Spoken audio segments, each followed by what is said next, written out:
Interesting. I did once hear a quote that I liked. Yeah, it's not 100% true, but it's unsolicited advice is emotional abuse. I mean, it depends on the relationship that you have. That's what I'm saying. I'm not saying that's true 100% of the time, but it made me stop telling everyone how to live their life.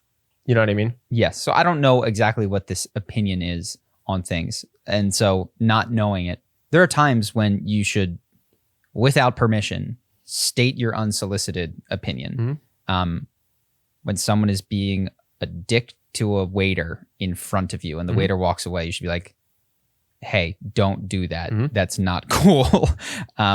There are other times when you should ask permission, and often people will say yes. Be like, oh man, I kind of disagree. I don't know if you want to hear it though. And people, their curiosity often gets stoked. There's also times where you're like me and you think marriage is kind of a crazy thing and your friend gets engaged and that's not the time to be like, not the time. You know what's a bad idea? That. Yeah. So there's certainly, it depends on the opinion. It depends on the person. I think also you can say things that you know are unpopular opinions or that you know the person's not going to like, but you can couch it in a way that it's way more palatable. So that's the other thing is I would not say the mindset is, yes, share your honest opinion and tell everyone to suck it up. What I would say is if you want to keep sharing the opinion that is making people angry and it's hurting your relationships, to the extent that you want to keep sharing that opinion and stop hurting your relationships, presentation. Yeah. And so things that'll help, asking questions. So your first instinct to say, oh no, that's wrong. You go, interesting. Why do you think that? What would you do with X, Y, and Z? Would you? And you go, okay. And then as you think it through, oftentimes people say, well, what do you think?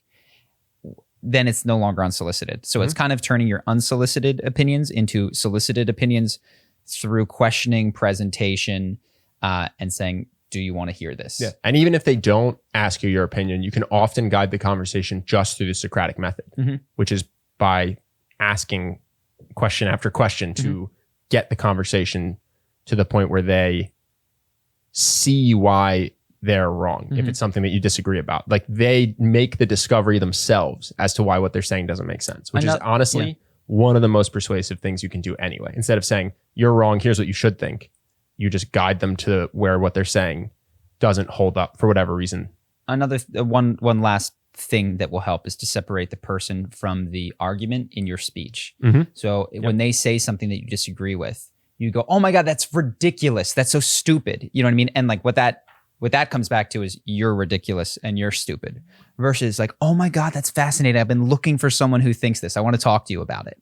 Like, why do you think that? And you're starting to build a separation between the idea and the individual. And they go, that's interesting because I think, but now it's just two thoughts that are in disagreement, not two people that are one of whom is inadequate. Hope that you guys enjoyed that clip. If you want to see more like this and have us do more podcasts, we are 100% funded by our generous patrons. And if you'd like to contribute, there's a link in the description and we'll have one pop up on the screen right here so that we can do more podcasts where we have fun conversations and hopefully some deep ones like this. Either way, hope that you enjoyed the video and I will see you in the next one.